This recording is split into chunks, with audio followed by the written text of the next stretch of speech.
Probably one of the more unique weeks that looks like we're getting ready to head into with 3 games in 5 days and 9 p.m. tip tomorrow night, and then get right on the road and go play back-to-back against Tulane in New Orleans, and then head straight to South Florida from there before we come back and get ready for the AAC tournament. So very, very challenging week, obviously against one of the very best teams in this league, and starting tomorrow night in Tulane.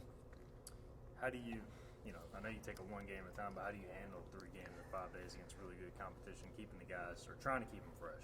Yeah, it's a great, we're not that deep in terms of our bench and minutes.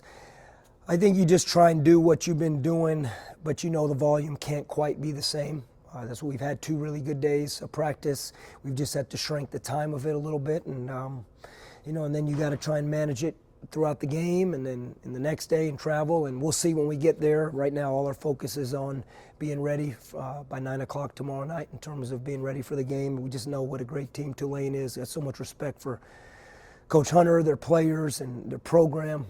They're at the very top of this league for a reason, and they're a team that I think everyone's aspiring to build their program the way they've done it. So right now it's just trying to prepare every practice, every film session to be ready to go at 9 o'clock. I don't know if anybody's really a fan of 9 o'clock tip-offs other than maybe TV, so I think y'all had one in Cincinnati earlier. Just, can y'all take anything away from that?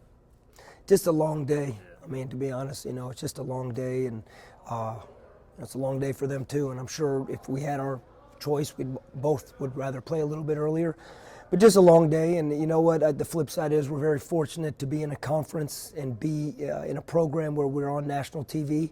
And so if they told us to play at midnight, we'd play at midnight, and we'd all be okay with it. I've actually been a part of a midnight game before, and it's just what it is. But it's a great opportunity for our conference and both programs to be on national TV, and it just happens to be a 9 o'clock tip.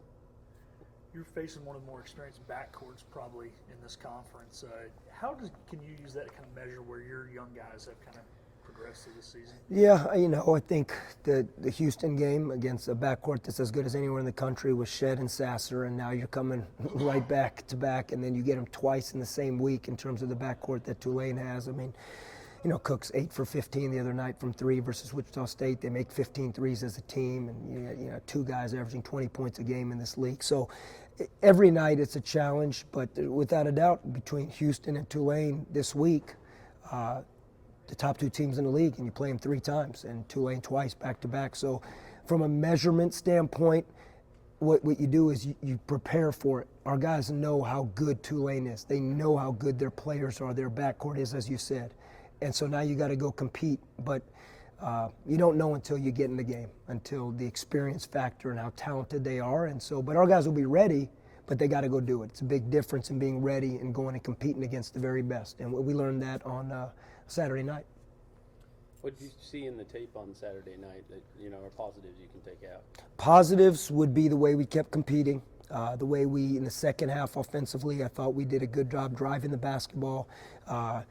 If we had been able to convert on free throws in the first half, we got to the free throw line in the first half. We just didn't make our free throws, which never allowed it to even stay within striking distance in the first half. There were some positives. Defensively, there were some positives in the first 2/3 of the possessions, but the ultimate negative was rebounding, and we knew that going into the game. You get out-rebounded by 20. We give up 17 offensive rebounds. So regardless if we did we could have made free throws, we could have made shots. If we didn't rebound the basketball, we knew we didn't have a chance, and we didn't get the job done there. But we'll try and build on some of the things where we took care of the basketball. We only had 10 turnovers, and in the second half, we were able to get to the paint and drive, and we did a better job finishing, shooting 52% in the second half, and had a much stronger offensive second half. Senior day for a couple guys. Are y'all honoring Dave as well as Luigi? Do you know him yet? Yes, Dave and Luigi both getting honored as seniors, and our guys understand the importance it is, and everything those 2 guys have given to this program, this university. Our guys understand this game is about them and giving back to them in terms of returning the favor of what they've done in their whole careers here, and this is the last time they get to suit up in Minji's, and so it's a special night for them. what has Luigi kind of meant to you guys? I know you felt a little bit about Dave throughout the year, but Luigi too seems to have embraced kind of the new culture, new coaching staff, and kind of played his role. Yeah, it means so much because not only has he brought it physically when he's gone in the game, not only has he bought in, like you said, to what we've done offensively and defensively, just his energy and positivity and leadership every day in practice, his voice in the locker room. And I've said this about Dave, and I'll say it about Luigi. Even though Luigi's played more, there's games where I know Luigi wants to play more, probably the other night versus Houston. And I get it. I think all players want to play more. But it has never affected his energy, positivity, leadership, his voice in the locker room. He brings it on the court. He brings it in practice. But even games where he didn't play as much as he wanted to, you know, Stephen, he's brought it. He's brought that energy. And it's just so big for a program as everyone is buying in and putting 2 feet into what we're doing. Anything else? Thanks, Coach. Thank you, guys.